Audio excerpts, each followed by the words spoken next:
Welcome back to Ask a Plant Doctor. Once again, I am with the walking encyclopedia of all things horticultural, Kim Kohoff of WSU, Spokane County Master Gardener Program.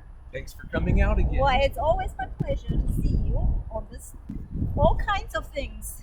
I learn a lot from you, by the way. Oh, good. Yeah. Always learning from the master. Now, Tim, even the Master Gardener demonstration bed can be full of weeds this time of the year. It's true, yes. Just because we're master gardeners doesn't mean we're perfect. Weeds No one everywhere. expect it. Yeah, no one expect you to. Yeah. So anyway, tell us a little bit.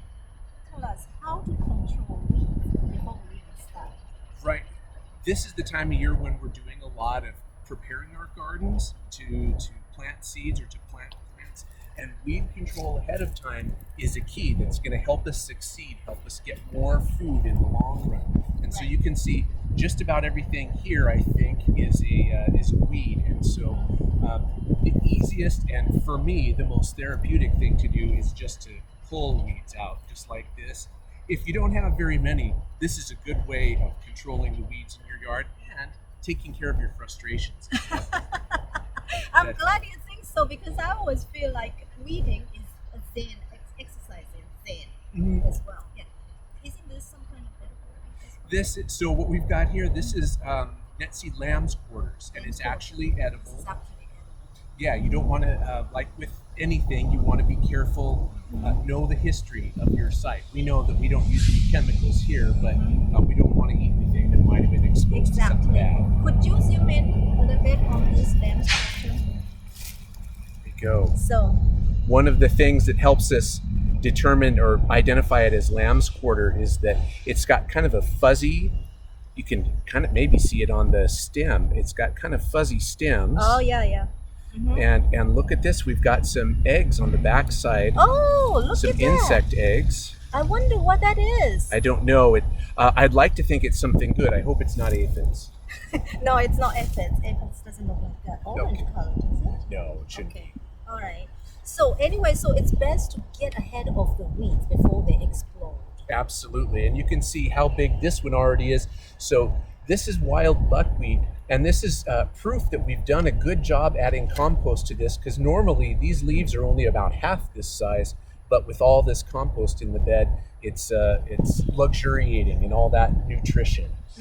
I'm going to pull this one out and get rid of it before it shades some of our. Now it's actually kind of fun to pull weeds when the ground is so beautiful. Absolutely. Yeah. Yes, And yes, it is. So when you pull weeds like this before the seeds, you can actually put them back into the bed. Yes, so one of the compost. if they haven't started to bud yet, if they haven't started to flower, you could compost them.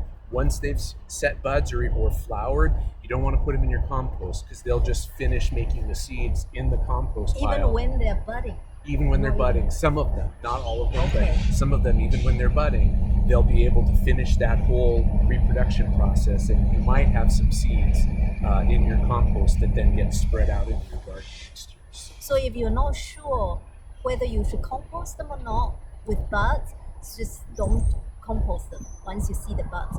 Yeah, Yeah, because it's crazy to think that they could go through that whole cycle, but some of them really want to live. That's what They're makes them very such good tenacious. weeds. Very tenacious, right? Yes, yeah. absolutely. Now this is beautiful soil. We've had this demonstration area for a couple of years, well, actually several years now, and we've been adding compost into it every year, so you can see how we have this really Beautiful.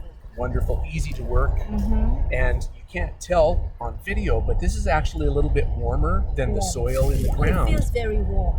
Yeah. And that means it's It's going to very be good for our garden plants when we put them in. It looks really fertile. Yes. Now, any other tips on weed control before the season gets really rolling? So one of the things that people will sometimes do is till their weeds, and if you till, you're going to break up the soil structure.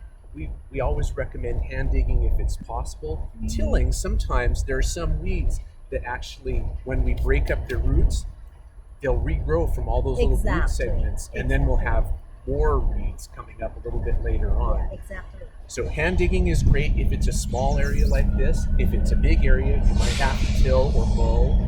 get those weeds to cut them back before they bloom, and that's one way of keeping them from spreading. And if you have children, that would be a very good thing for them to go out to do. Just make sure they're pulling the right thing. Yes.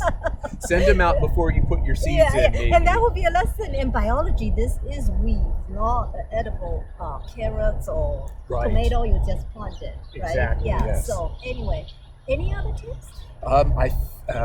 I think that one of the things we haven't done here that maybe we'll show later on is we like to put some mulch in. So after we plant the garden and the seeds are coming up, we'll come back and we'll put a little bit of mulch on top to hold the water in the soil, and that way we don't have to water quite so much, I see. and the plants won't ever be stressed out. Okay. Now, personally, I really prefer pulling the weeds myself instead of tilling. Because like you said, and it is my experience that when you till this plant, unless you chop it up, it's completely perfectly healthy to reroot itself, somewhere else. So you're just moving this thing from one place to another. Right. And creating more work. And creating, don't want to do, we have plenty of work as gardeners right now. We don't need to make any more. Busiest season for the gardener right now. Yes, it is. Thank you so much. Thank you, Jinjin. Okay, until next time, stay tuned for more tips on urban homesteading.